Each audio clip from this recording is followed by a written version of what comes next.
अशी नवनवीन कीर्तने व प्रवचने ऐकण्यासाठी आमच्या चॅनलला लाईक, शेअर व सबस्क्राईब करा. समचरण दृष्टी विटेवरी साजिरी, समचरण दृष्टी विटेवरी साजिरी, तेथे माझी हरिवृत्ती राहो. अनेक नलगे माईक पदार्थ, तेथे माझे अर्थ नको देवा. ब्रह्मादिक पदे दुःखाची शिराणी, तेथे दुश्चित जनी जडो देशी. अनेक नलगे माईक पदार्थ, तेथे माझे अर्थ नको देवा. तुका म्हणे त्याचे कळले आम्हा वर्म, तुका म्हणे त्याचे कळले आम्हा वर्म. जे जे कर्म धर्म नाशिवंत, अनेक नलगे माईक पदार्थ, तेथे माझे अर्थ नको देवा. पांडुरंगा करू प्रथम नमन, दुसरे चरण संतांची या. त्यांच्या कृपादाने कथेचा विस्तारो बाबाजी सद्गुरु दास तुका. नमो ज्ञानेश्वरा, नमो ज्ञानेश्वरा, निवृत्ती उदारा सोपान देवा. नमो मुक्ताबाई त्रिभुवन पावनी, आद्यत्रे जननी देवाची. नमो सद्गुरु तुकया ज्ञानदीपा, नमो सद्गुरु सच्चिदानंद रूपा. नमो सद्गुरु भक्त कल्याण मूर्ती, नमो सद्गुरु भास्करा पूर्ण कीर्ती.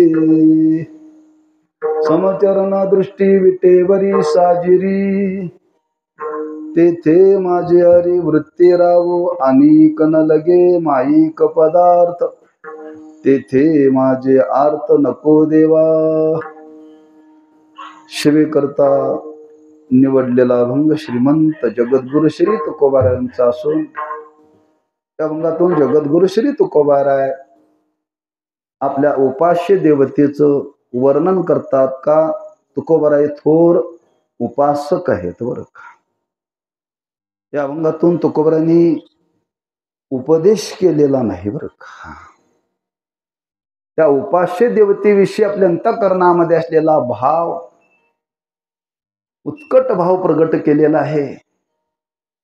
आणि ती उपासना आपल्या जीवनामध्ये दृढ स्वरूपाची व्हावी, त्या संबंधाने आपल्या उपास्य देवतेकडे प्रार्थना केलेली आहे. आणि परमार्थाची साधना करत असताना दिवसेंदिवस परमार्थ दृढ व्हावावर, ढिला होऊ नये, याची शिकवण आपल्याला संतांच्या जीवनातून पाहायला मिळते बरं का. प्रतिवर्षाप्रमाणे संपन्न होणारा हा नामोत्सव ग्रामस्थ, भाविक, भक्त, कोरेवडे या सर्वांच्या सहकार्याने हरिभक्तीपरायण तानाजी महाराज पाटील यांच्या मार्गदर्शनाखाली योग असा यावर्षी या नाम उत्सवाला 25 वर्ष पूर्ण होत आहेत. तेव्हा ह्या नाम उत्सवाचे जनक वैकुंठवासी हरिभक्तीपरायण तीर्थरूप काजवे महाराज आहेत. या गावामध्ये विठ्ठल मंदिर नव्हतं. सप्ताह म्हणजे काय गावाला माहिती नव्हता. त्याची ओळख महाराजांनी करून दिली. या कोल्हापूर जिल्ह्यामध्ये अनेक तालुक्यामध्ये महाराजांनी आपल्या आयुष्यामध्ये अनेक विठ्ठल मंदिरांची उभारणी केली. त्याच्यामध्ये ह्या गावाची नोंद आहे बरं का. अनेक गावामध्ये. आणि ते लावलेलं रोप आज त्याला 25 वर्ष पूर्ण होत आहेत. पण पूर्वीच्या मानाने थोडी परमार्थामध्ये वाढ झालेली आहे. याच्यापेक्षा परमार्थ टिकलेला आहे, फार महत्वाचा आहे बरं का. कारण आजी परमार्थाची अशी अवस्था आहे, ज्या भरभराटीनं परमार्थ वाढतो त्याच गतीनं खाली खाली पण येतो बरं का. तो थेंबा थेंबाने जसं तळ साचावं, तशी परमार्थाची हळूहळू उन्नती व्हावी बरं का. तेव्हा 25 वर्षाचा कालावधी गेलेला आहे. तेव्हा 25 वर्षापूर्वी आपण काय होतो, 25 वर्षात काय केलं, याचं शहावलोकन करावं आपण बरं का. 25 वर्षाचा कालावधी या नामसप्तमाच्या माध्यमातून आपल्याला काहीतरी दिशा देऊन गेलेला आहे, काहीतरी आपण शिकलेलो आहोत. हे ज्यानी त्यानी अंतर्मुख होऊन विचार करावा बरं. पूर्वी कसा होतो आणि आता कसा झालो. तुकोबरांच्या भाषेमध्ये जर बोलायला ठरलं तर कवतुक वाटे झाली या वेदाचे, कवतुक वाटे झाली या वेदाचे, नाम मंगळाचे.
कवतुक वाटे झाली या वेचाचे, नाम मंगळाचे तेने गुणी. तुकोबारांनी परमार्थाची वाटचाल करत असताना आपल्या जीवनाकडे माग वळून पाहिलंय बरं का.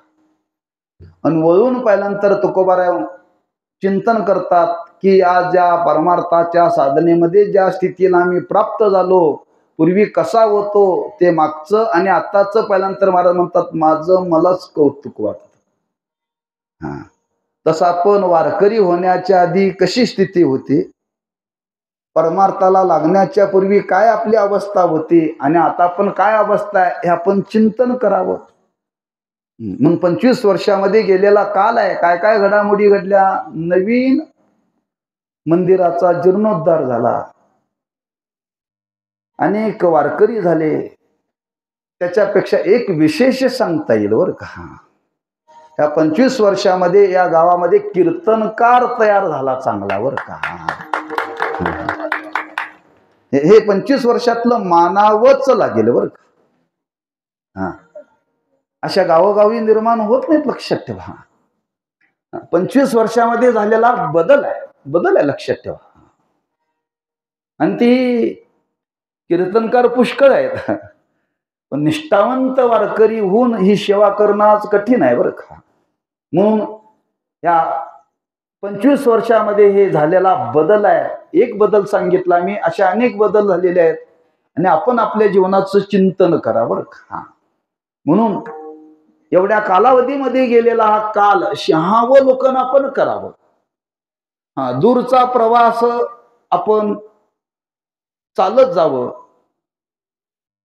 आणि चालून गेल्यानंतर पुढं वाटावं एवढ्या दूर मी एकटा चालत आलो हे आपल्यालाच कौतुक वाटतं बरं का. 25 किलोमीटर 50 किलोमीटर चालून गेल्यानंतर मागं वळून पाहिल्यानंतर एवढा दूरचा प्रवास मी कसं काय आलो आपल्यालाच कौतुक वाटावं बरं का. तसं या परमार्थाच्या साधनेतून या नामसप्ताच्या माध्यमातून अनेक माणसांचं जीवन घडलं बरं का. अनेक माणसं निर्व्यसनी बनली, काही संस्कार संपन्न झाली, काही गुणवान, काही वाजवणारी, काही गाणारी मंडळी तयार झाली, लक्षात ठेवा. म्हणून सप्ताहाचं एक लौकिक फल आहे. माणसं घडली पाहिजेत, माणसं घडली पाहिजेत. एक मन आहे, आम्ही घडलो तुम्ही बी घडाना. माणसं घडली पाहिजेत आणि माणसं घडण्याकरता ही परमार्थाची साधन आहे. माणसाच्या जीवनामध्ये परिवर्तन घडावं आणि परिवर्तन जर परमार्थाच्या साधनेमध्ये जर घडलं तर समजावा आपला चाललेला परमार्थ योग्य आहे, योग्य आहे. तसा हा 25 वर्षाचा कालावधी आणि त्या नामसप्तातीलाचा हा आरंभ, दुसरा योग गेल्या वर्षी आपण त्या भगवंताची प्रतिष्ठापना केली, त्याचा वर्धापन दिन, पहिला वर्धापन दिन आहे आणि सप्ताहाचा 25वा वर्ष आहे. आणि त्यातली पहिला दिवस, तेव्हा वरुण राजाला सुद्धा वाटलं आपण पहिल्या दिवशी हजेरी लावावी. शास्त्रामध्ये वर्णन केले, शुभ कार्याच्या वेळी, सत्कर्माच्या वेळी जर पाऊस आला तर ते शुभ मानावं, अशुभ मानू नये. बरं, शुभ मानावं. पूर्वीच्या काळामध्ये बघा, एखादी मुलगी जर नांदायला निघाली आणि जर एखादी बाई जर पाण्याची घागर घेऊन आली तर शुभ मानलं जायचं, भरलेली वर का, रिकामी नव्हे. तसं सत्कर्माच्या संबंधाने पाऊस होणं एक शुभ आहे. थोडं कार्यक्रमाला विस्कळीतपणा येतो, हा भाग दुसरा आहे. काही बरीच मंडळी येऊ शकली नाहीत पावसाच्या वातावरणामुळे, पण त्या वरुण राजाला वाटलं आपण हजेरी लावावं आणि असा हा नामसप्ताहाचा आरंभ. आणि त्या आरंभाची सेवा योगायोगाने आपल्या वाट्याला आलेली आहे. बरं का, योगायोगाने शब्द मी वापरलेला आहे. वास्तविक नियमाप्रमाणे माझ्या वडिलाची मिराशिगा देवा या न्यायाने तारीख खाली पाहिजे होती, पण माझी तारीख खाली नव्हती. मी रद्द केली एका गावच्याची सेवा. बरं का, मी विचार केला, यांचाही फोन उशिरा आला, मी कोणाची काही मन बघितली नाहीत. बरं का, आपलंच मन आपल्याला साक्षी देत नाही, दुसऱ्याची कशाला आपण बघावेत. पण त्या कार्यक्रमाच्या ओघामध्ये थोडंसं दुर्लक्ष झालं. महाराजांनी फोन केला मला, महाराज तारीख. म्हणलं महाराज, म्हणलं तारीख माझी खाली नाहीये. अहो असं कसं म्हणले, तुमच्याशिवाय आमचा गावचा सप्ताह होईल कसा म्हणले. मला विचार करावा लागला. बरं का, आज माझं प्रवचन आणि श्री गुरु बाळासाहेब महाराज देहूकर तुकोबारायांचे 11वे वंश, त्यांचं कीर्तनाचा उभय स्वरूपाचा कार्यक्रम कोल्हापूर जवळ 1.5-2 महिन्यापूर्वी त्या सरवडेच्या कार्यक्रमामध्ये निश्चित झाला. मग मी विचार केला, जरी गुरु महाराज येत असले तर आपल्याला आता बदल करावा लागेल. बदल करावा लागेल. 1 दिवसाचाच कार्यक्रम. मी त्यांना न विचारताच तुम्हाला होकार दिला. बरं, आणि होकार दिला आणि दुसऱ्या दिवशी त्यांना 2-3 दिवसांनी फोन केला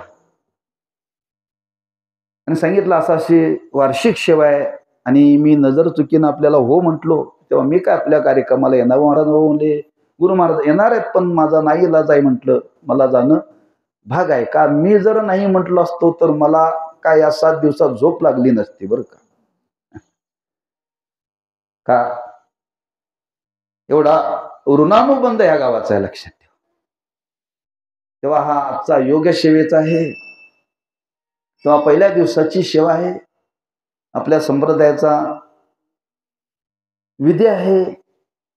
सर्वसामान्य लोकांना वळण लागण्याकरता काही आरंभाला उपासनेचं महत्व समाजाला कळवून दिलं पाहिजे. बरं का,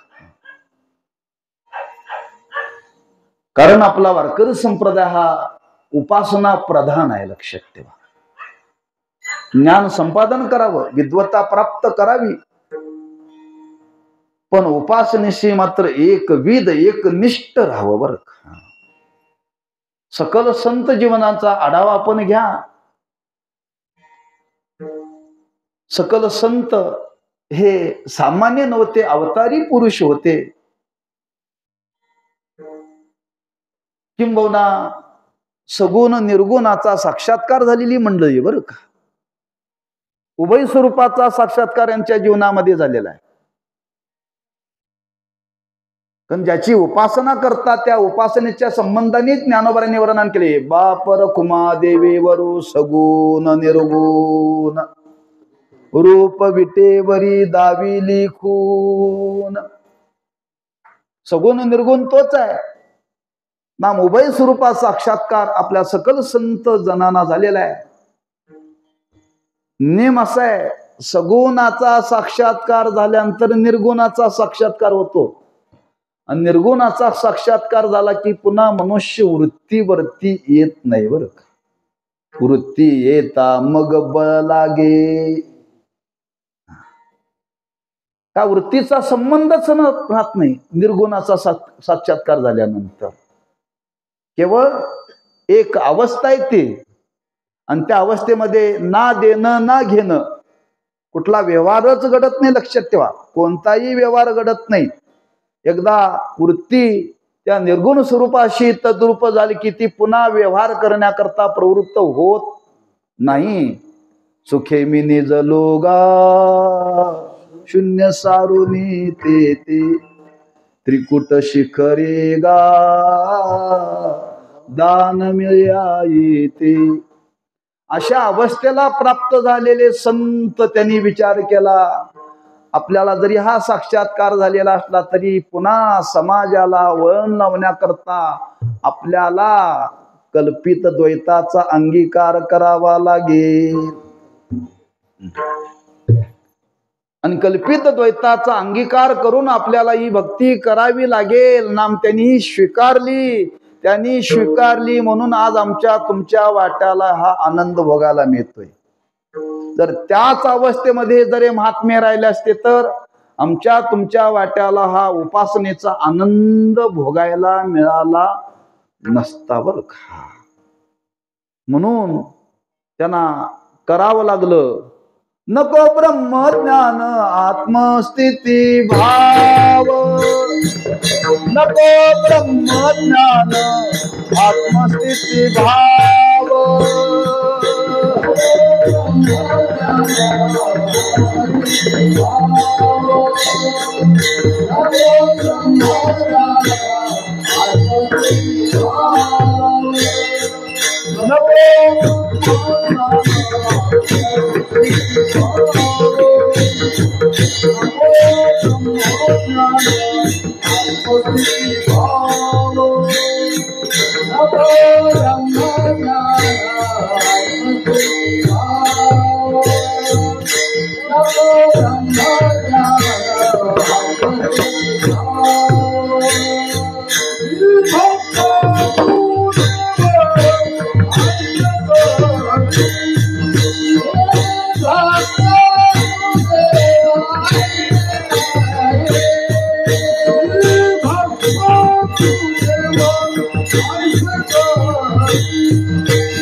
नको ब्रह्मज्ञान आत्मस्थिती भाव, मी भक्त तू देवाईशे करी. असा त्या संत महात्म्यांनी आपल्या जीवनामध्ये त्या सगुण भक्तीचा स्वीकार केलेला आहे बरं का. त्याची दोन कारण, एक जीवन मुक्तीचं सुख भोगण्याकरता आणि आम्हा तुम्हाला वळण लावण्याकरता बरं का. कारण परमार्थ जर परिपक्व व्हावा असं जर वाटत असेल तर माणसाच्या जीवनामध्ये अखंड उपासना घडली पाहिजे. अखंड उपासना घडली पाहिजे. जे परमार्थात गतीनं वाढले आणि परमार्थात गतीनं खाली आले समजावे, यांच्या जीवनामध्ये उपासनेचं ऊन आहे. उपासनेचं ऊन आहे बरं का. आणि सगुण साकार भगवंताची केलेली जी भक्ती आहे तिला उपासना म्हणतात. आणि ती उपासना प्रत्येकाच्या जीवनामध्ये घडली पाहिजे बरं का, घडली पाहिजे. तुम्ही जीवनामध्ये दुसरं तिसरं काहीही करू नका, काही करू नका. हा, कीर्तन करायलाच पाहिजे असं काही नाही आहे, पण उपासना मात्र घडली पाहिजे. उपासना मात्र घडली पाहिजे. आज त्या कीर्तनाच्या उपाधीचा परिणाम एवढा झाला की आपण उपासनेपासून सुद्धा दूर चाललो बरं का. उपासनेपासून सुद्धा दूर झालो. लक्षात ठेवा, ज्या देवतेची, जे आपलं उपास्य दैवत आहे, त्या उपास्य देवतेची उपासना ही जीवनामध्ये घडली पाहिजे. त्यातलं एक महत्वाचं साधन सांगितलं, पंढरीची वारी आहे माझे घरी, अनेक न करी तीर्थव्रत. हे उपासनेचं अंग आहे. त्या उपासनेचं वर्णन करताना ज्या उपास्य देवतेची आज आपण उपासना करतो, त्या उपास्य देवतेच्या संबंधाने उपासकाच्या जीवनामध्ये रोज काकडा घडला पाहिजे. काकडा घडला पाहिजे. काकड्याचं आणि आपलं वाकडच आहे का. आपण सूर्यवंशी आणि काकडा पहाटे करावा लागतो. सूर्य उगवल्यानंतर तुम्हाला किती वेळ असला तर काकडा करता येत नाही ना. आणि तिसरं वर्णन केले, त्या उपासकाच्या जीवनामध्ये रोज हरिपाठ घडला पाहिजे. उपासना करत असताना त्या सगुण मुक्तीची मूर्तीची रोज आपण पूजा केली पाहिजे असं वर्णन केले उपासकाच्या बाबतीत बरं का. किंवा असं वर्णन केले, त्या उपासकाच्या घरामध्ये ज्याची उपासना करतो त्याची चल का मूर्ती असना असली पाहिजे. रोज त्याची पूजा घडली पाहिजे. हे उपासनेतलं अंग आहे. लक्षात ठेवा. अशी काही लक्षणं त्याच्यामध्ये सांगितली.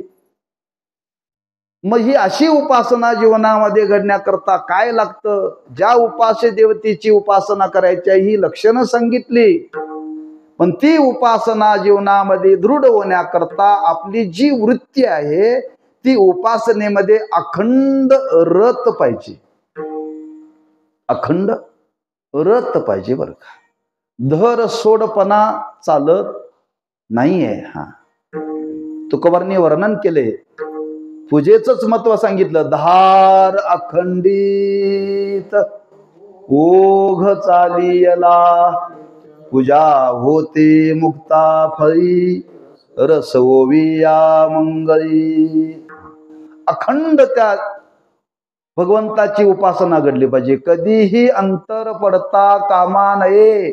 कधीही कधीही देह जावो अथवा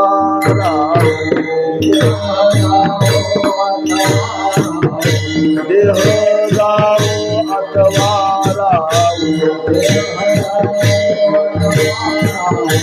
पांडुरंगे दृढ भावो, पांडुरंगे दृढ भावो.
केला नेम चालवी माझा, नामा म्हणे केशव राजा, केला नेम चालवी माझा. ही उपासना आहे, ती अखंड आहे. जीवावरती बेतलं तरी त्याच्यात खंड पडू नये. बरं, खंड पडू नये. पण ही उपासना अखंड घडण्याकरता काय करावं लागतं, काय करावं लागत नाही. फक्त जी देवाने आपल्याला दिलेली अंतकरण वृत्ती आहे, त्या वृत्तीने ही उपासना करायची. आणि ज्या वृत्तीने ही उपासना करायची आहे, ती वृत्ती त्या उपास्य देवतेच्या ठिकाणी स्थिर पाहिजे, स्थिरावली पाहिजे, अखंड रूपाने राहिली पाहिजे. पण गंमत अशी आहे, ती उपासना करत असताना ती वृत्ती मात्र तिथं स्थिर होण्याकरता प्रतिबंध होतो. बरं का, स्थिरावली पाहिजे, पण ती सतत बहिर्मुख होते. बरं का रजोगुणाचा संबंध आला की वृत्ती स्थिर होत नाही. वृत्ती स्थिर होत नाही. हे मगाशी म्हटले, गावोगावी फिरायचं, कीर्तन करायचं कष्टाचं आहे. कष्टाचं तर आहेच. गावोगावी फिरून कीर्तन करून वृत्ती स्थिर होते का बहिर्मुख होते? हो, बहिर्मुख होते. एवढी कीर्तन करायची, एवढी गावं फिरायची आणि पुन्हा ती वृत्ती स्थिर करायची, मा कठीण आहे. का? तुम्ही बाहेर पडला की समजावं रजोगुणाचा संबंध आला. रजोगुणाचा संबंध आला की चांचल्य निर्माण झालं. चांचल्य, रजोगुण जागा झाला की वृत्ती चंचल होते. समजावं वृत्ती चंचल झाली की समजावं रजोगुण जागा झालाय. कोणी असो तो, अ पासून ह पर्यंत वृत्ती चंचल झाली की समजावं रजोगुण जागा झालाय. आणि परमार्थाला तर रजोगुण नको आहे. रजोगुण नको आहे. सत्वगुणाचं प्राबल्य पाहिजे. आणि सत्वगुणाचं प्राबल्य पाहिजे. सत्वगुणाचं प्राबल्य सदा सजी येत नाही. मग त्यावेळी काय करावं लागेल? त्यावेळी एकच पर्याय, ज्याची उपासना करायची आहे त्यालाच हाक मारायची. आता मज सहाय्य येते करावे देवा, सकळ गोवा उगवोनी. त्या देवाला सांगायचे, देवा आता तूच आम्हाला सहाय्य कर. तुझ्या सहाय्याशिवाय आता आमची ही उपासना घडणं शक्य नाही. देवा, ज्या वृत्तीच्या द्वारे तुझी ही उपासना जीवनामध्ये आम्हाला करायची आहे, तेव्हा आमची एक देवा तुझ्या जो प्रार्थना आहे, काय प्रार्थना आहे? तुझ्या ह्या स्वरूपाच्या ठिकाणी आमची वृत्ती स्थिर राहो, तेथे माझे हरी. वृत्ती राहो तेथे माझे,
तेथे माझे हरी वृत्ती राहो.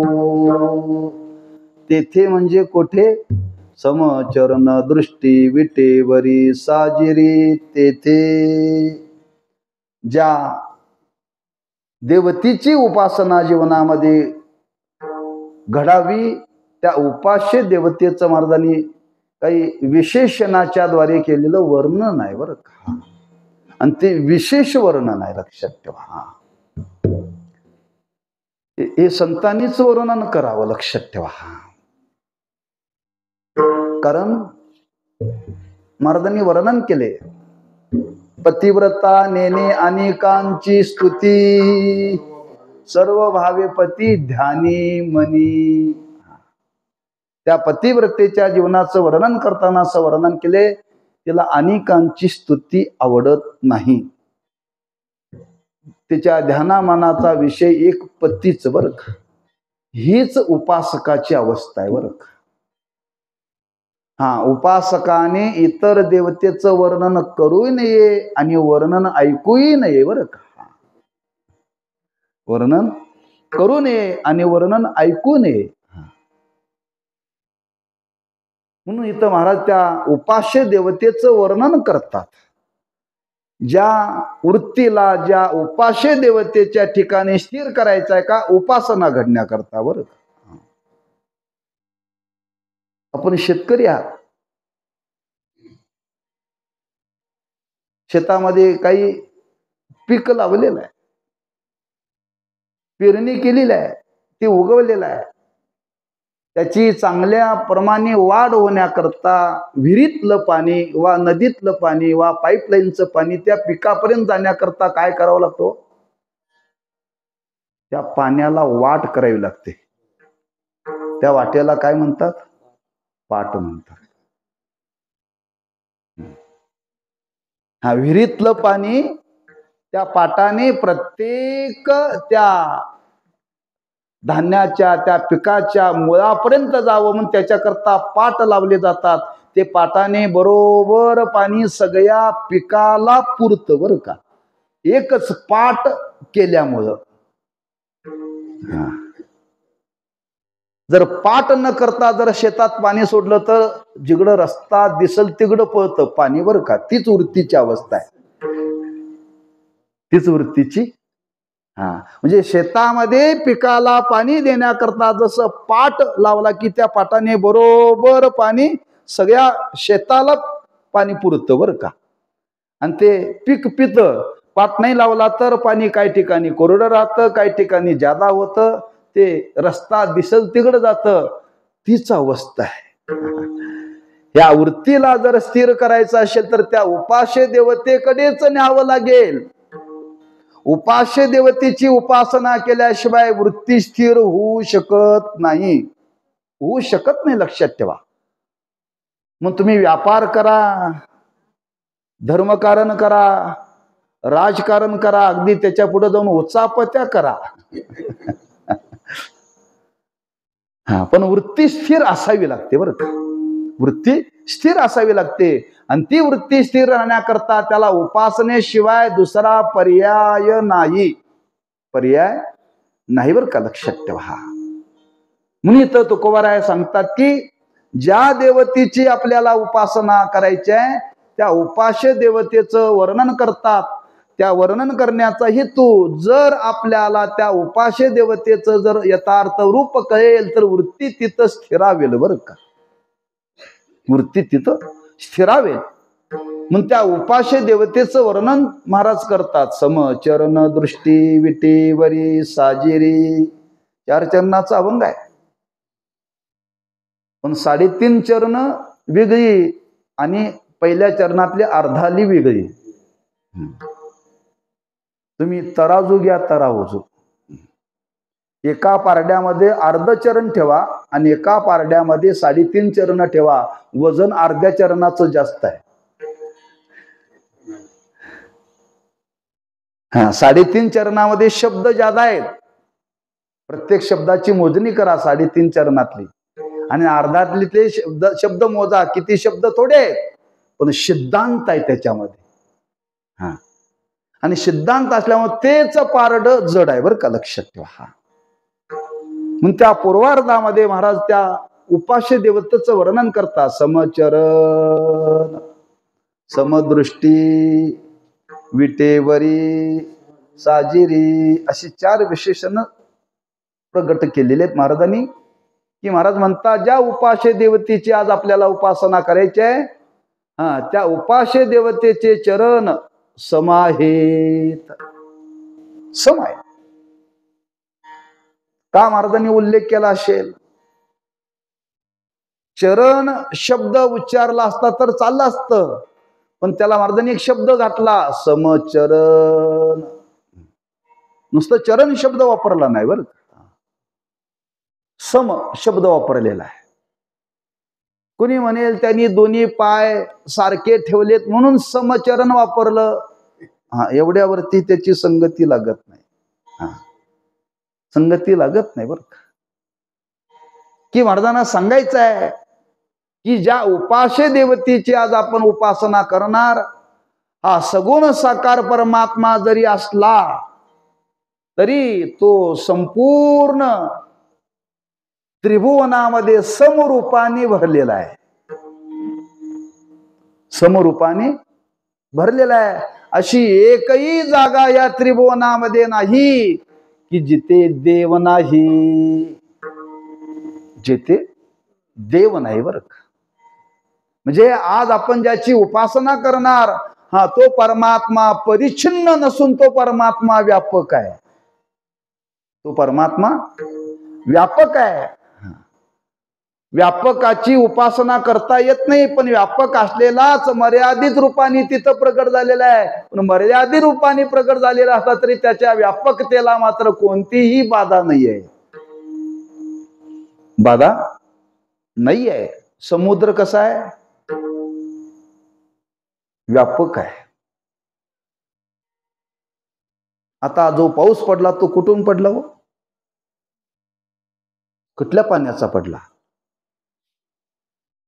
समुद्राच्या पाण्याचाच. समुद्राच्या पाऊस पडतो तो समुद्राच्या पाण्याचाच पडतो. समुद्राच्या पाण्याचाच पाऊस पडतो, पण समुद्रावरती काही फरक होत नाही, त्याचा परिणाम होत नाही. त्या समुद्रातच बाष्पीभवन होऊन त्याचे ढग होतात आणि त्या ढगाला थंड हवेचा संबंध आला की खाली वर्षा होतो बरं का. मग एवढं बाष्पीभवन होऊन एवढा पाऊस पडतो, पण समुद्रातलं पाणी वाढतही नाही आणि कमी होत नाही, जसंच्या तसं आहे. तसा हा परमात्मा व्यापकच आहे. जरी सगुण रूपाने प्रगट झाला, भक्तावरती अनुग्रह करण्याकरता प्रगट झाला, तरी त्याच्या व्यापकतेला काहीही बाधा नाही. तो आहे तसाच आहे. ज्याची उपासना करतो तो तुकोबाराय म्हणतात, तो आज जरी दोन्ही चरण सम ठेवून उभा असला तरी सांगायचं आहे तो सर्वत्र आहे. माऊलीने वर्णन केले, सर्वत्र गगन जैसे. गगन म्हणजे आकाश. आकाश कुठं नाही हो? सगळीकडे आहे. नाही कुठं? नाही कुठं असं नाहीच आहे, लक्षात ठेवा. आपल्याला दिसताना फक्त पुढं बघायला गेलं तर वाटतंय बहुतेक आजऱ्याच्या पलीकडे टेकलंय. आजऱ्याच्या पलीकडे टेकलंय. आजऱ्यातल्या माणसांनी पाहिलं त्याला पुढं वाटतंय वाटिंगीच्या पुढं टेकलंय. तिथल्या लोकांनी पुढं बघितलं तर त्याला वाटतंय ते आडकुरच्या पुढं टेकलंय, असं वाटतंय की नाही? पण ते व्यापक आहे बरं का. तसं तो परमात्मा कुठेही जरी उभा राहिलेला असला तरी महाराज म्हणतात तो सर्व ठिकाणी भरलेला आहे. सर्व ठिकाणी भरलेला आहे. त्याची सर्व ठिकाणी व्याप्ती आहे. ज्याची उपासना आपण करणार आहे तो परिच्छिन्न नसून तो व्यापक आहे. आणि व्यापक असलेलाच परमात्मा आज विटेवरती उभा आहे. समचरण म्हणून त्याचं वर्णन केले. विठ्ठल जय स्तरी भरले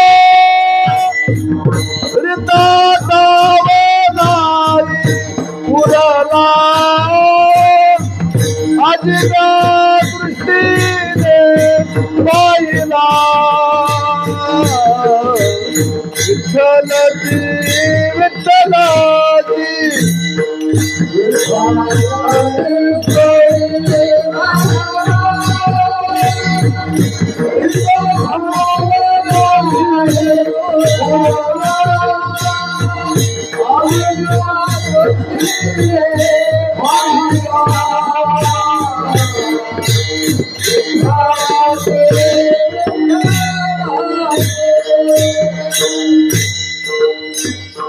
विठ्ठल जळी स्थळी भरला रिता डाव नाही उरला तुझ्या दृष्टीने पाहिला विठ्ठलाची विठ्ठलाची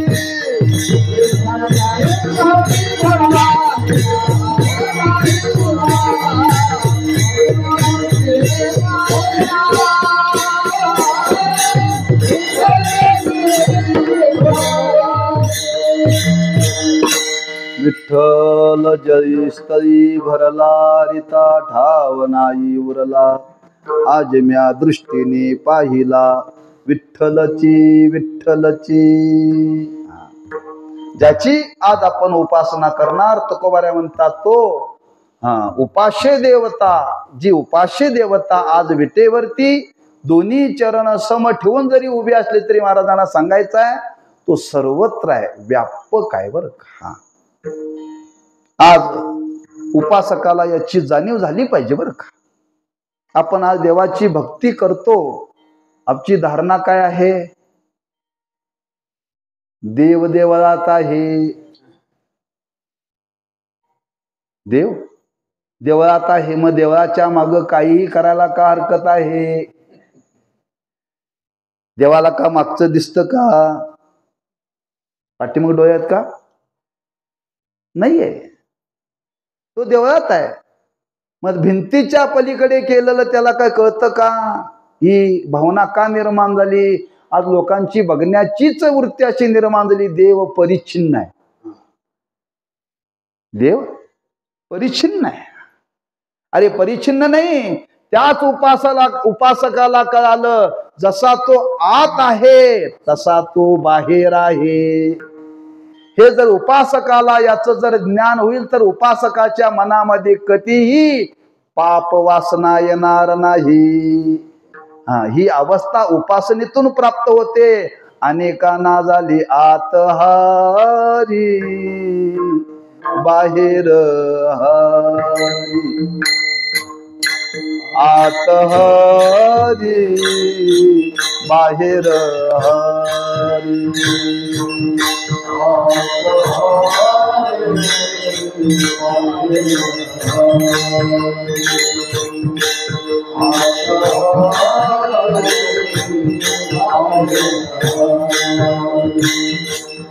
हरीने घरी कोंडिले, हरी घरी कोंडिले, हरीने कामा घातला चिरा, हरीने कामा घातला चिरा, घरे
घातलाची रात घातलाची रात आत हरी बाहेर हरी हरीने घरी कोंडिले असा उपासकाच्या अंतःकरणामध्ये भाव निर्माण झाला पाहिजे. म्हणून इथं महाराज वर्णन करतात की आपण ज्याची उपासना करणार ती उपास्य देवता व्यापक आहे समचरण. त्याचं पुढं वर्णन केलं समदृष्टी.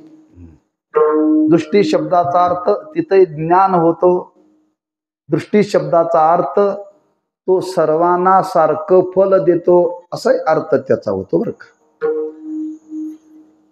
नाम त्याची सर्वांच्या वरती सारखीच दृष्टी आहे. तो विषमतेने कोणाकडेही पाहत नाही. पाहणाऱ्याच्या जीवनामध्ये विषमता आहे.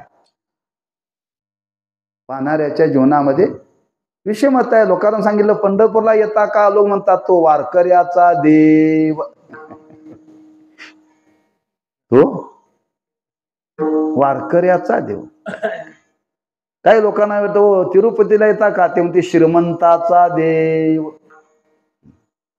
नाही का, हे कोण म्हणतो? आम्ही म्हणतो का देव म्हणतो? आमच्या जीवनामध्ये विषमता आहे, लक्षात ठेवा. आमच्या जीवनामध्ये विषमता आहे. भांडणं निर्माण देवात नाही, भांडणं उपासकामध्ये. काय भांडणं उपासकामध्ये, लक्षात ठेवा. हा, देवामध्ये भांडणं नाहीत, लक्षात ठेवा. का विषमता आज आमच्या तुमच्या जीवनामध्ये, विषमता आमच्या तुमच्या जीवनामध्ये. हा, देवाच्या ठिकाणी विषमता नाहीये. तो सर्वांना सारखंच देतो. सर्वांच्याकडे त्याची पाहण्याची दृष्टी सारखीच आहे. किंबहुना त्याच्या दृष्टीने या जगतामध्ये वैरी कोणीही नाही. पण आम्हालाच कधी कधी देवच वैरी वाटतो. कृष्ण को कोई जन्मला दृष्टाच काप सुटला. काही लोकांना गोकुळात आनंद झाला तर काही लोकांना तिडीक उठली हो. पण देवामध्ये काय आहे का फरक? काहीच नाही. हा, जेवढ्या आनंदाने देव भक्ताच्या समोर उभा आहे तेवढाच त्या वैऱ्याच्याही समोर उभा आहे हो. तात्पर्य, हा, तो परमात्मा ज्याची उपासना करणार ती उपास्य देवता, त्याच्या ठिकाणी विषमता नाहीये. हा, सर्वांच्या बाबतीत त्याची दृष्टी सारखीच आहे. तो सर्वांना सारखंच फल देतो. फक्त एवढा आहे, कर्म सापेक्ष देतो. कर्म सापेक्ष देतो बरं का. जसा ज्याचा अधिकार आहे. आपण जेवायला बसलोय, जेवायला बसल्यानंतर घरातल्या माणसांनी सगळ्यांच्या ताटात भाजी वाढलेली आहे, भात वाढलेला आहे, वरण वाढलेलं आहे. आता वाढण्याकरता आला, पण सर्व खाणारे सारखे सारखेच आहेत का?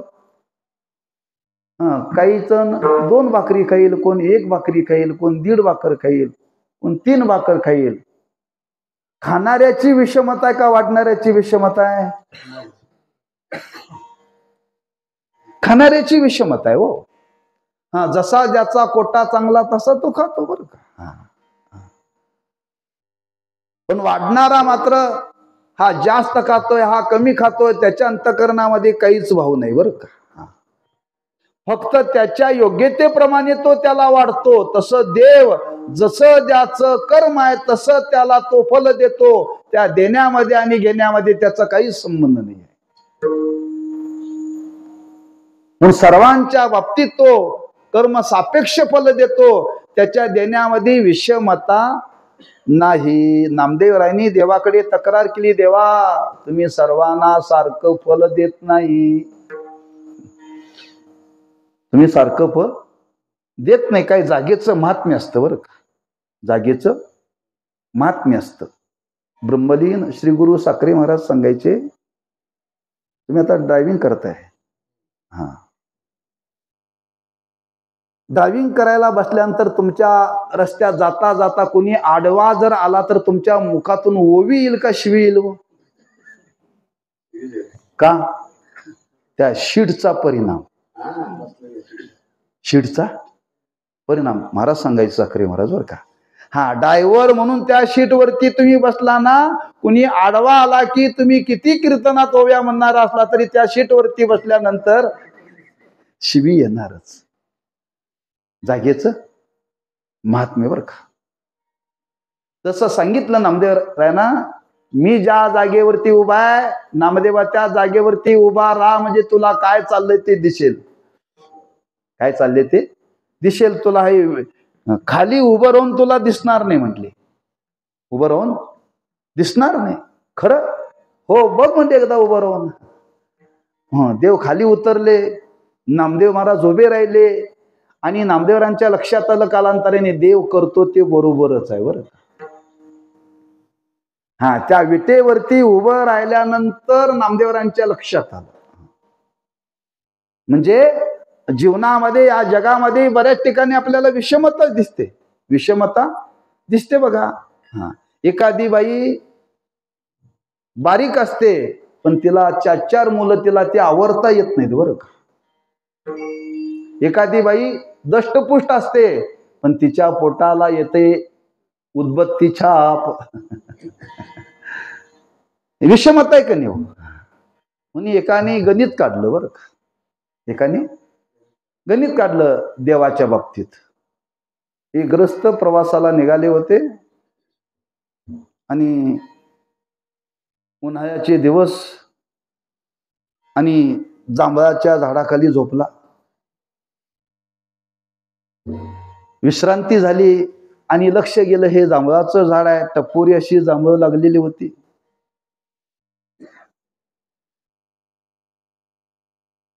त्याला थोडस कौतुक वाटलं. म्हणले एवढं मोठं झाड, त्याचा बुंदा एवढा आणि फळ केवढं, एवढंच. त्याचं मत असं निर्माण झालं की झाडाच्या मानाने फळ लहान आहे, फळ मोठं पाहिजे म्हटलं. ईश्वराला हे जमलं नाही म्हटलं करायला. घरावरती वेल चढवला जातो आणि त्याला भोपळे एवढे लागतात, ते झेपते का हो? हा, त्या वेलाला असं दाबलं तर ते पिचकतंय. म्हणजे त्या वेलाला ते भोपळे झेपत नाही. तो म्हटला देवाने चूक केली, त्या भोपळ्याच्या वेलाला जांभळ लावायला पाहिजे होते म्हटला आणि जांभळाच्या झाडाला भोपळे लावायला पाहिजे होते. देवाला हे जमलं नाही म्हटला. देवाला हे जमलं नाही म्हटला. चुकलं म्हटलं हे गणित. असं म्हणायला आणि वातावरण बदललं आणि सोसाट्याचा वारा सुटला आणि वारा सुटल्यानंतर त्या झाडाला एक परिपक्व झालेलं जांभळ होतं. ते जांभळ देठाला सोडून खाली आलं. जे खाली आलं ते बरोबर याच्या कपाळावरती आलं बरं. याच्या कपाळावरती आता ते उंच हो, एवढ्या उंचीनं ते याच्या कपाळावरती आलं. ते आलं ते जोराने आपटल्यानंतर जेवढा जांभळाचा आकार होता तेवढ्याच आकाराचा काय आला. तो म्हणला देवानी केले ते बरोबर आहे म्हणाला. इथं जर भोपळा असता आणि तो जर वरून सुटला असता आणि तो जर माझ्या डोक्यात जर पडला असता तर मी बघायला शिल्लक राहिलो नसतो. केलं ते बरोबर आहे म्हटला. म्हणजे वरपंगाने ईश्वराच्या रचनेमध्ये बघायला गेलं तर विषमता दिसते, पण अंतरंगातून पाहायला गेलं तर समता आहे. हा, तुकोबाराय म्हणतात, हा, ज्याची उपासना करणार ना, हा, तो परमात्मा सर्वांच्या वरती त्याची दृष्टी सारखीच आहे. हा, अरे ज्ञानोबारींनी वर्णन केले. हा, माऊली म्हणतात ती पुतना विष पाजायला म्हणून गेली हो. हा, आणि विष पाजायला गेलेल्या पुतनेला त्यांनी काय करायला पाहिजे होतं? मारायला पाहिजे होतं का नाही?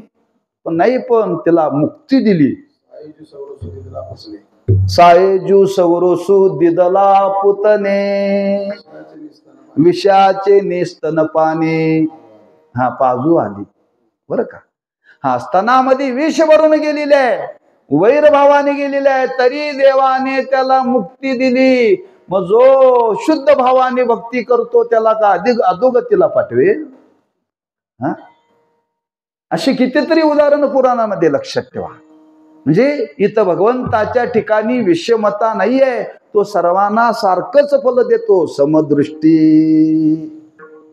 त्याच्या पुढे वर्णन केलेलं आहे, विटेवरी. तो परमात्मा विटेवरती उभा आहे. विटेवरती उभा आहे त्याची कथा आपल्याला माहिती आहे. त्यातला एक थोडासा भाव आपल्या समोर सांगतो. विटेवरती उभा आहे म्हणजे तो परमात्मा विटेवरती का उभा आहे, त्या विटेचं लक्षण केले काही शास्त्रकारांनी. विटेला 4 कोपरे असतात. विटेला 4 कोपरे असतात बरं का. आणि वीट ही आव्यातून भाजून काढलेली असते. आव्यातून म्हणजे ती परिपक्व झालेली असते बरं का. हा, म्हणून भाजलेली वीट बांधकामाला फार चांगली, चिऱ्यापेक्षा सुद्धा चांगली बरं का. हा, आता ती परिपक्व आहे, वीट आहे, त्याला 4 कोपरे आहेत. त्या विटेचं लक्षण करताना वर्णन केले, मी केलं नाही. आता हृदय हे आपुलिये, चौपावनिया भले, वरी बैसवू पाऊले श्री गुरूंची. ज्ञानोबा म्हणतात, ह्या अंतकरण रूपाला, ह्या अंतकरणालाच वीट म्हणतात. त्याला 4 कोपरे आहेत. चौपावनिया भले, मन, चित्त, बुद्धी आणि अहंकार हे शुद्ध केले, याचा चौरंग केला. आणि या चौरंगावरती सद्गुरूंचे पाय ठेवून त्याची पूजा केली. हा, अशी ही वीट, अशा विटेवरती देव उभा आहे. केवळ मातीच्या नव्हे, मातीच्या नव्हे. आणि ती वीट कोणी दिली? भक्ताने दिली. म्हणजे भक्ताचं अंतकरण शुद्ध आहे. जयाचे चोखटे मानसी, मी होऊनी आशे क्षेत्र संन्यासी, जया निजले आते उपाशी, वैराग्य गा. सामान्य विटेवरती उभा नाही. तुम्ही उद्या विटा आणून ठेवाल, घर बांधण्याकरता आणा, पण तो कुठल्या तरी विटेवरती उभा राहत नाही बरं का. हा हा, आणि कुठल्या तरी विटेवरती उभा जर राहिला तर कुंभाराला फार भाव आला असता बरं का. म्हणून अशी ती शुद्ध अंतकरण रूपी वीट, आणि त्या विटेवरती तो परमात्मा उभा आहे. विटेवरी. आणि ज्या विटेवरती उभा राहिला तो अतिशय सुंदर आहे. किती सुंदर आहे? सुंदर ते ध्यान उभे विटेवरी, सुंदर ते ध्यान उभे विटेवरी.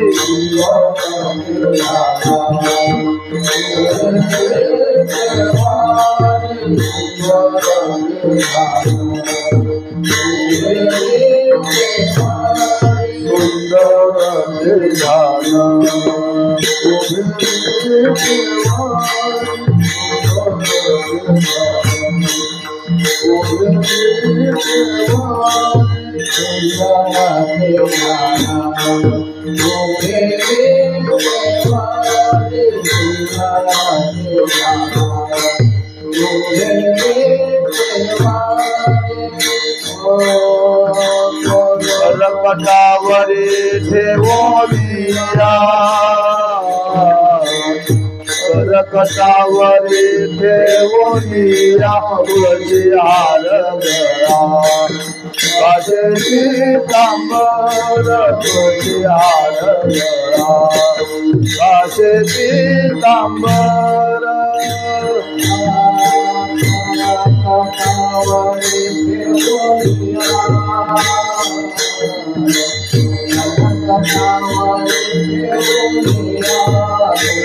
हार गळा,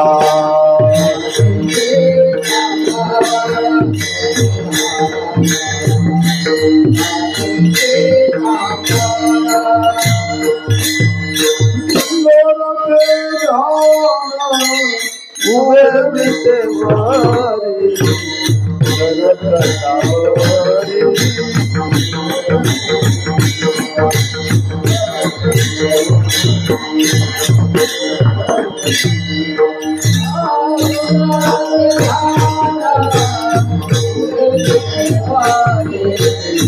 सुंदर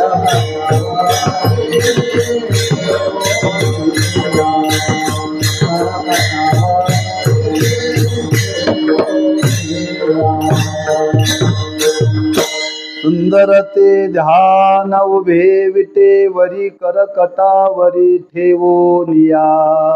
महाराज म्हणतात त्या उपास्य देवतेचं वर्णन करताना महाराज म्हणतात तो परमात्मा अतिशय सुंदर आहे. किती सुंदर आहे. पंढरपुरीचा निळा लावण्याचा पुतळा विठो देखीला डोळा बाई येऊ पाहिलिया वेद लावी बैशे जीवे जडोनी. इतका सुंदर आहे, इतका सुंदर आहे. ज्यानी ज्यानी त्या परमात्म्याला पाहिलं, ज्यांनी उपासना करण्याकरता प्रवृत्त झाले, महाराज म्हणतात ते पुन्हा संसारात आले नाही.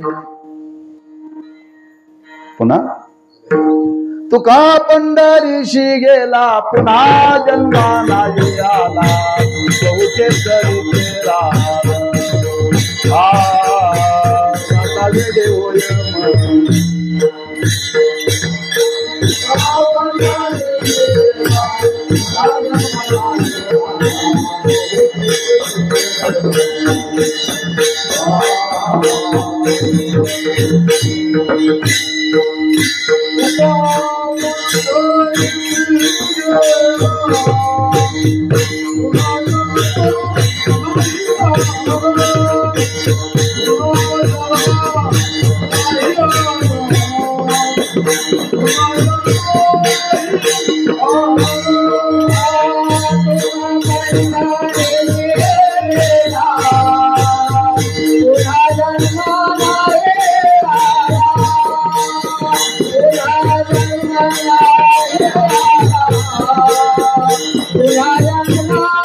पंढरीचे भूत मोठे आल्या गेल्या झडपे वाटे. तिथं एवढाच भाव घ्यायचा की एकदा त्या भगवंताला पाहिन ना पुन्हा वृत्ती परत माघारी येत नाही. बरं एवढा तो परमात्मा सुंदर आहे. साजिरा एवढं त्या साजिऱ्या रूपाचं एवढं वर्णन केले. वर्णन करणारा संपेल पण वर्णन संपणार नाही. आणि अशी ही उपास्य देवता तुकोबाराय म्हणतात, अशा उपास्य देवतेशी आमच्या जीवनामध्ये उपासना घडली पाहिजे. आणि ती उपासना घडण्याकरता काय पाहिजे? वृत्ती. आणि ती वृत्तीच तिथं स्थिरावली पाहिजे. देवा आमची एवढीच प्रार्थना आहे, माझे चित्त तुझे पायी राहे आयशे करी जाई. आधरून या बाई बाबा दारी दातारा.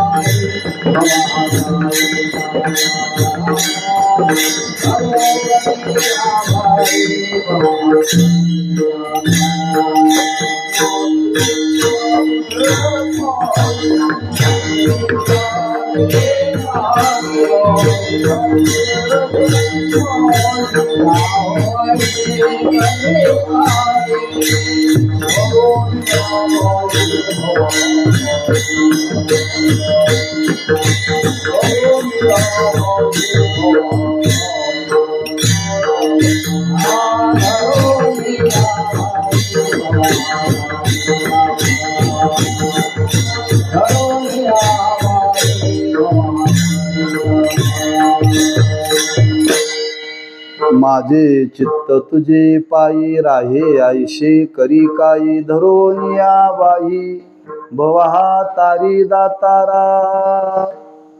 तेथे माझे हरी वृत्ती राहू. त्या स्वरूपाची उपासना जीवनामध्ये घडो, हीच इच्छा आहे, हीच भावना आहे, हीच तुझ्या जो प्रार्थना आहे.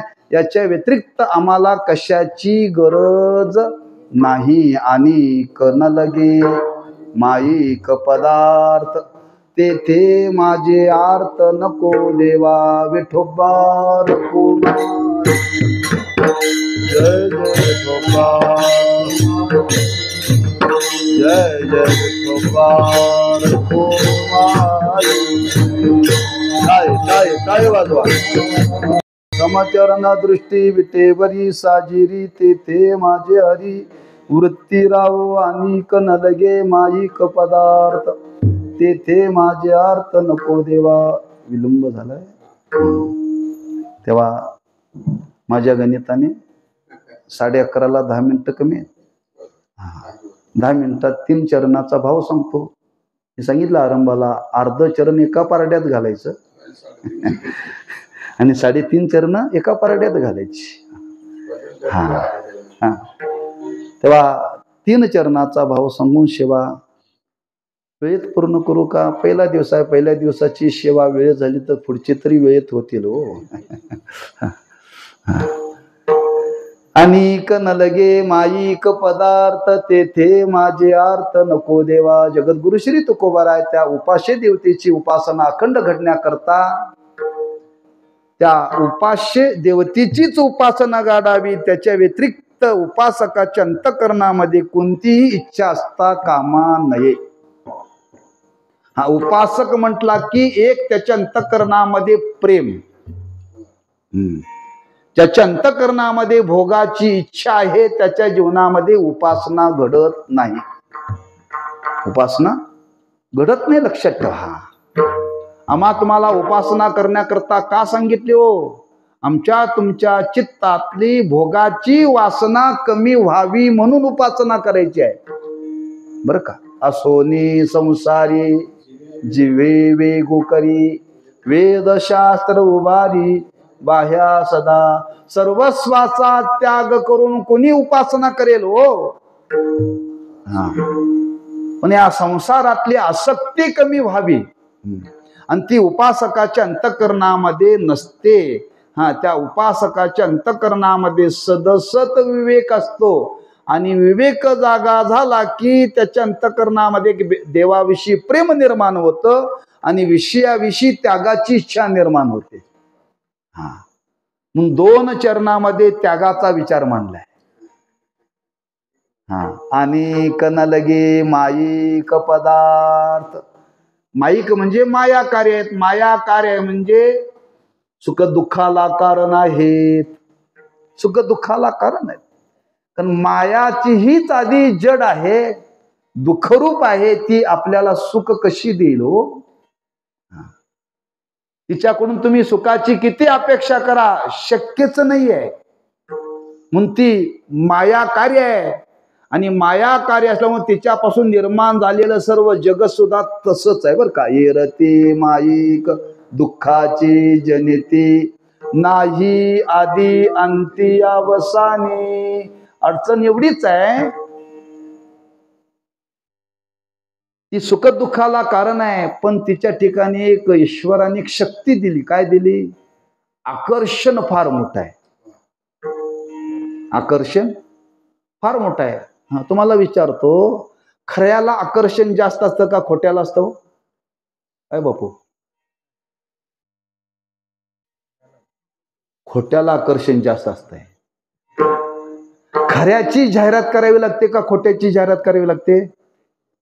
खोट्याची. जी अंगानेच सुंदर आहे तिला ब्युटी पार्लरची गरज आहे का? आता लक्षात आलं तुमच्या. जी अंगाने सुंदर नाही त्याच्यावरतीच ब्युटी पार्लरचे धंदे चालतात. बरोबर आहे का? अंगाने सुंदरच आहे होती.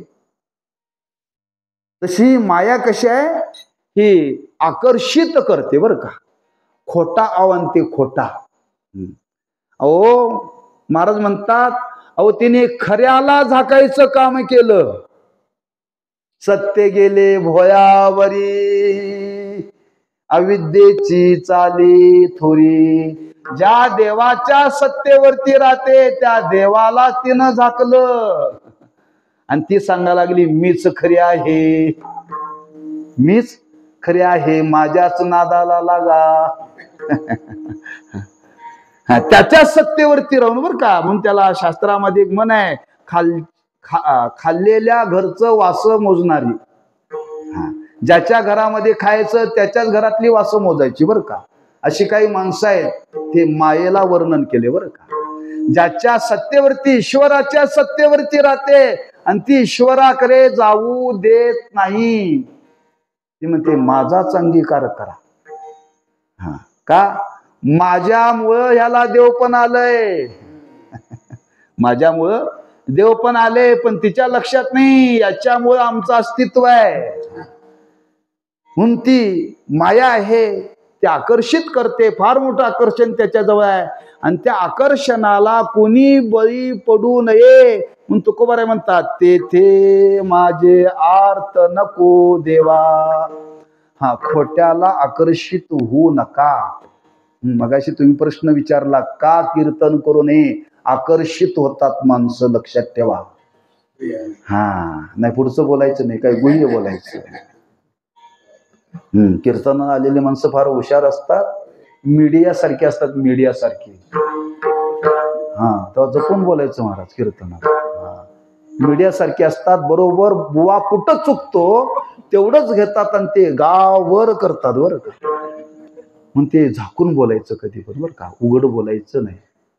असं जर आपण केलं ना, कुठेही सापडणार नाही. बोलायचं तेच, त्यांना कळू द्यायचं नाही बरं. असो. तेव्हा ती माया हे आकर्षित करते आणि तुकोबाराय म्हणतात, देवा माझी त्या आकर्षणाला पाहून वृत्ती तिकडं जाईल, पण जाऊ देऊ नको तेथे माझे आर्त नको देवा. या लोकातले विषय आहेत, या लोकातले जसे विषय आहेत तसे महाराज म्हणतात परलोकातले विषय सुद्धा कोणाचे आहेत? त्याचेच आहेत, मायेचेच आहेत. फक्त इथल्यापेक्षा पॅकिंग चांगलं आहे तिथलं. दिव्य आहे. स्वर्गातले विषय मृत्यू लोकापेक्षा अतिशय दिव्य आहे. तेव्हा इथल्यापेक्षा तिथल्या पॅकिंगला पाहून अधिक इच्छा निर्माण होईल. त्या विषयाला जाणण्याची इच्छा अंतःकरणामध्ये निर्माण होणं त्याला दुश्चित्त म्हटलेलं आहे.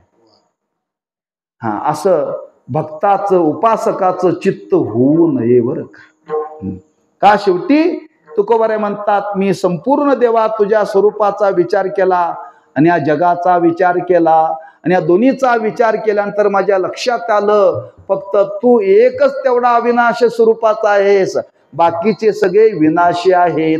ब्रह्मदेवाचं पद जरी प्राप्त झालं तरी ती विनाशीच आहे.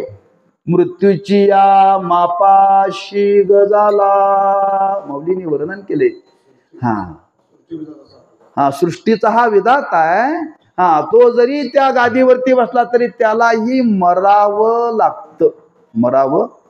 लागतं. असा आम्हाला मर्क पद नको आहे.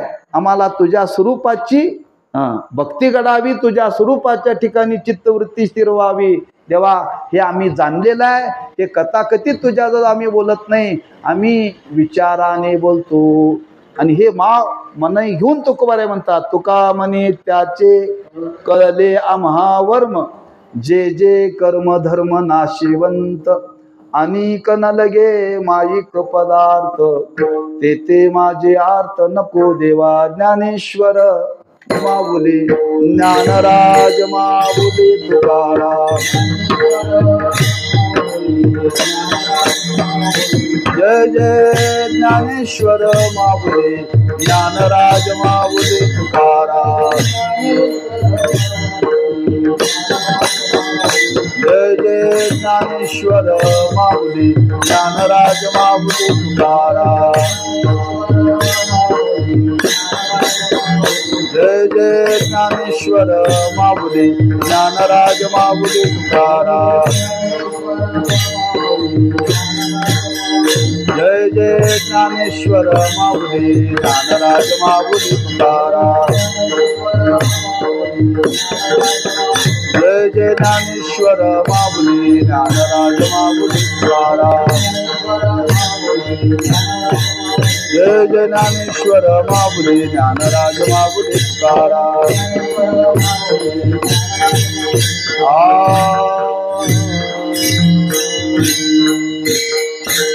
तुका म्हणे त्याचे कळले आम्हा वर्म जे जे कर्म धर्म नाशिवंत. महाराज इथं वर्णन करता जे जे कर्मजन्य आहे, जे जे धर्मजन्य आहे ते ते नाश पावणार आहे बरं का.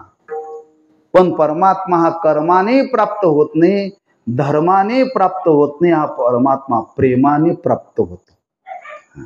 आणि तो परमात्मा अविनाशी स्वरूपाचा आहे.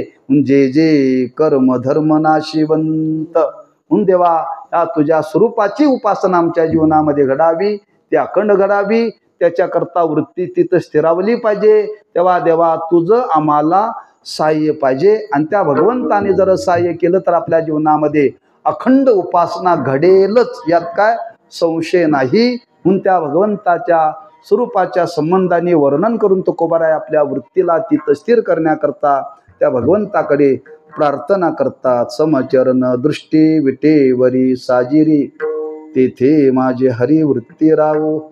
अनिक न लगे माईक पदार्थ, तेथे माझे अर्थ नको देवा. ब्रह्मादिक पदे दुःखाची शिराने, तेथे दुश्चित जनी जडो देशी. तुका म्हणे त्याचे कळले आम्हा वर्म जे जे कर्म धर्म नाशिवंत. अनेक न लगे माईक पदार्थ, तेथे माझे अर्थ नको देवा. वेळेची मर्यादा मनी मानशी घेऊन काहीसा अभंगाचा मुख्य भाव आपल्या समोर प्रगट केलेला आहे. उत्सवाचा आरंभ आहे आणि वृत्ती स्थिर होण्याकरता भगवंताच्या स्वरूपाचं वर्णन केलं पाहिजे. पहिल्या दिवशी वृत्ती जर स्थिर राहिली तर काल्यापर्यंत राहील बरं का. काय काल्यापर्यंत राहील. म्हणून मी बहुता पहिलं चरण सोडतो, तिसरी पुढची 3 चरण सोडत नाही. त्याच्याकरता दुसरा दिवस पाहिजे, एक स्वतंत्र पाहिजे बरं का. पहिल्या दिवशी देवाचंच वर्णन करायचं. एकदा वृत्ती जर देवाच्या ठिकाणी स्थिर राहिली ना, ती बरोबर काल्यापर्यंत हल्ली नाही पाहिजे. काला झाल्यानंतर हाला काला. तेव्हा हा उत्सवाचा पहिला दिवस आणि रौप्य महोत्सवी वर्ष आणि त्या रौप्य महोत्सव उत्सवातले पहिला नंबर आपला बरं का. आता येणारे सगळे ढोक नंबर याचे.